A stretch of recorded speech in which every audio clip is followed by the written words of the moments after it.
À partir de cette vidéo, je voudrais expliquer l'évangile de la Bible en profondeur, de manière plus approfondie.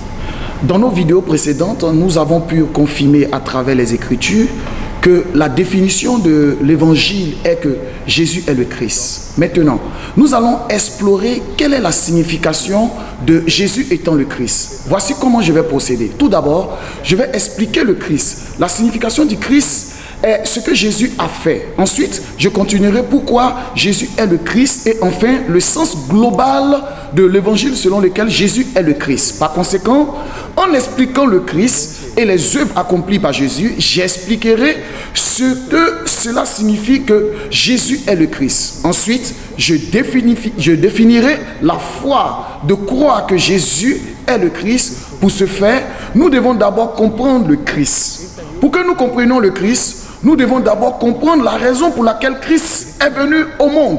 Pourquoi le Père nous a envoyé le Christ? C'est parce qu'il voulait nous sauver et nous donner le salut. En d'autres termes, pour comprendre pourquoi le Christ a dû venir sur la terre, nous devons savoir quel problème l'humanité a, d'où nous devons être sauvés.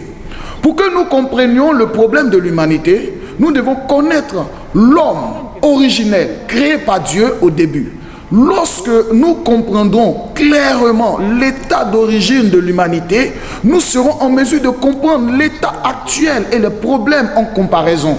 Et que nous avons besoin du Christ qui peut résoudre tout ce problème. Dans les vidéos à venir, je parlerai de la nature de l'être humain à l'origine et des problèmes dans lesquels il se trouve, de la façon dont la Bible les décrit. Ensuite, je présenterai le sens du Christ et définirai les rôles du Christ, ce qu'il est censé faire quand il viendra.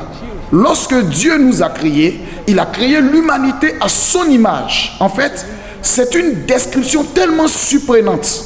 J'ai 4 enfants, ils me ressemblent, tous les 4. Les enfants ressemblent à leur père. Et vous pouvez voir leur père à travers eux. C'est étonnamment mystérieux. Lorsque nous disons que nous sommes créés à l'image de Dieu, nous pouvons nous concentrer sur le type de bénédiction que nous avons reçu ou sur le type de caractéristiques que nous avons reçues. Cependant, lorsque nous sommes créés à l'image de Dieu, plus que toute autre caractéristique que nous pourrions avoir, la plus grande bénédiction est la relation inséparable et intime que nous avions avec Dieu. Cela précède toute autre chose, toute bonne chose. Nous étions connectés à Dieu et nous étions en Dieu. C'était la plus grande bénédiction. De plus, l'humanité ayant l'image de Dieu signifie que vous pouvez voir Dieu à travers les hommes. Peux-tu imaginer? Ce n'est pas quelque chose de très compliqué. L'humanité, en fait, était l'être qui peut révéler Dieu. En un mot, quand nous disons que l'humanité a été créée à l'image de Dieu, et donc nous avons ses caractéristiques et ses attributs de capacité, ils sont tous bons. Cependant, ce qui est le plus précieux, c'est que dès le début, nous avons été faits enfants de Dieu et nous étions censés révéler Dieu et nous étions connectés à Dieu d'une manière inséparable. Nous étions dans le Père et le Père était en nous. C'est dans cet état étonnant que nous avons été créés. Ce fut la plus grande bénédiction que nous ayons reçue. Dieu est bonté, Dieu est vie, Dieu est la source de toutes les bénédictions. Dieu est tout et toutes choses. Nous étions connectés à lui. Nous étions en lui. C'est la principale chose que nous pouvons comprendre de ce qui concerne l'humanité originelle créée à l'image de Dieu. Parlons maintenant davantage des attributs de l'humanité créée à l'image de Dieu. Voyons en plus. Premièrement, j'en ai déjà parlé plus tôt. Dans Genèse, le chapitre 5, le verset 3, il est dit, quand Adam avait vécu 130 ans, il avait eu un fils à sa ressemblance, à son image, et il a nommé Seth. Si vous reliez ce verset à Genèse, le chapitre 1, le verset 26 à 28, il est écrit que Dieu a créé l'humanité à notre image, à notre ressemblance. Adam a eu un fils à sa ressemblance et à sa propre image. Il a appelé Seth.